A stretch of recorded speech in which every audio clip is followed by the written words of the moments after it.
네, 한 나라의 경제 규모를 측정하는 지표 중에 가장 대표적인 게 GDP입니다. 요새 대북 식량 지원, 또 북한의 식량난 소식을 다루다 보니까 문득 북한의 1인당 GDP는 얼마일까 궁금해졌는데요. 자, 그래서 직접 IMF 국제통화기금 홈페이지에 들어가 봤습니다. 자, 코리아 K를 찾아서 이렇게 스크롤을 쭉 내려보니까요. 리퍼블릭 오브 코리아, 대한민국은 1인당 GDP가 31,940달러로 나옵니다.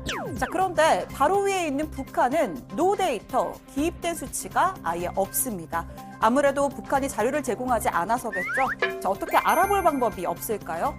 자, 이코노미스트가 재미있는 기사를 실었습니다. 데이터 분석 업체 월드 데이터랩이 중국에서 개발한 기술을 활용해서 위성 사진을 분석했다는 내용입니다. 이 야간 사진에 찍힌 불빛을 토대로 경제 규모를 짐작해 볼 수가 있다는 건데요. 자, 사진만 보면 평양 외에는 불빛이 거의 없고 우리나라는 마치 섬처럼 느껴질 정도입니다. 해당 기사에 따르면 북한의 1인당 GDP는 1,400달러, 우리 돈 약 165만 원으로 추정된다고 합니다. 자, 이건 세계 10대 빈곤국 수준에 해당하는 숫자입니다. So you'll recall, Jonathan, that it's permissible for humanitarian assistance. That is, the sanctions permit the North Koreans to purchase food products. That's why when I see things like happened on Friday night, where the money could have gone to taking care of his own people, it's so unfortunate. 네, 지난 3일이죠. 식량농업기구와 세계식량계획이 발표한 보고서입니다. 북한의 곡물 총 생산량이 2009년 이후 최저치를 기록해서 올해 북한 주민 40%에 달하는 1,000만여 명이 식량 부족 사태에 직면하게 될 것으로 전망했습니다. 북한의 미사일 도발에도 우리 정부는 인도적 차원의 식량 지원을 계속해서 추진해야 한다는 입장인데요. 다만 국민적 공감과 지지가 필요한 만큼 충분한 의견 수렴 과정을 거치겠다고 했습니다. 국제기구가 북한 식량 상황이 매우 심각하다고 발표한 것에 대해서 같은 동포로서 인도적 차원에서 우려를 하고 있습니다. 주무부처인 통일부 김현철 장관 또 외교부 강경화 장관이 오늘 방한 중인 세계식량계획의 데이빗 비즐리 사무총장을 만났습니다. 북한의 실태가 어느 정도인지, 지원한다면 어떤 방식이 좋을지 논의가 오갔는데요. 김현철 통일부 장관은 또 국내 여론 수렴을 위한 간담회도 갖기로 했습니다. 내일과 모레 각각 민화협 등 민간단체와 통일부 인도협력분과 정책자문위원들과 만날 예정입니다. 자, 그런데 정작 북한에서 볼멘 소리가 나왔습니다. 어제 북한 매체 메아리에 실린 개인 칼럼 형식의 글인데요. 주변 환경에 얽매여 남북선언 이행의 근본적인 문제들을 뒷전에 밀어놓고 인도주의니 하며 공허한 말치레와 생색내기나 한다라고 주장했습니다. 경제 교류 내용이 담긴 남북선언을 이행하라고 촉구한 겁니다. 자, 또 다른 매체인 조선의 오늘도 사실상 같은 주장을 담았습니다. 개성 공업지구 재가동 문제는 미국의 승인을 받을 문제가 아니라면서 남측이 승인이니 제재일이니 하면서 외세에게 협력 사업에 대한 간섭에 명분을 주고 있다고 주장했습니다. 자, 앞서 9일이죠. 이 북한이 단거리 미사일을 쏘아 올렸을 때 쌀 가지고선 협상장에 못 나간다는 시위성 행보라는 분석을 했었습니다. 이번엔 좀 더 직접적인 표현입니다.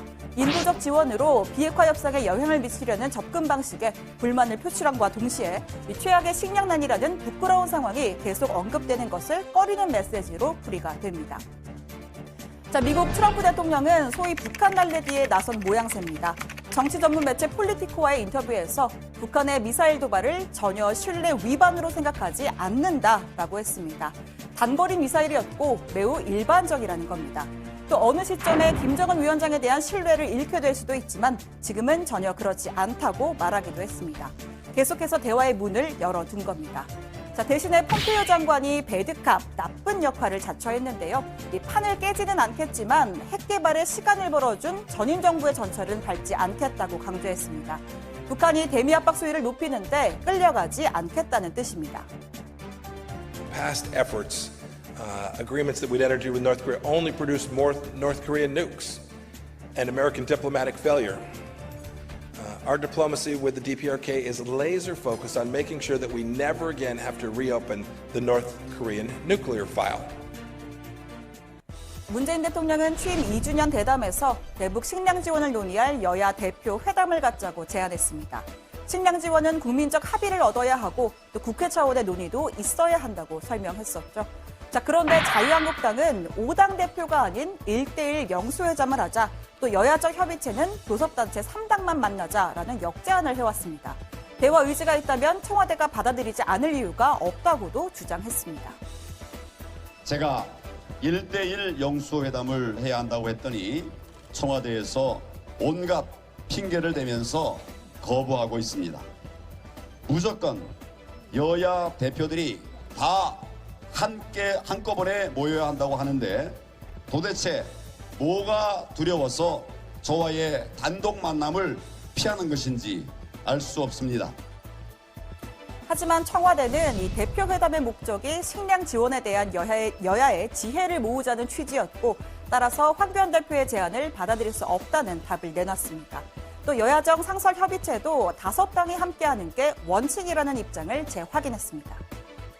지난해 11월 이후 멈춰버린 여야 5당의 여야정 국정상설협의체가 재가동되기를 간곡히 요청합니다. 5당 대표 회동도 조기에 이루어져야 한다는 점을 다시 한번 강조합니다. 인도적 대북 식량 지원 문제를 비롯한 국정 전반으로 의제를 넓혀 심도 깊은 논의가 이루어져 국민들에게 희망을 줄 수 있기를 바랍니다.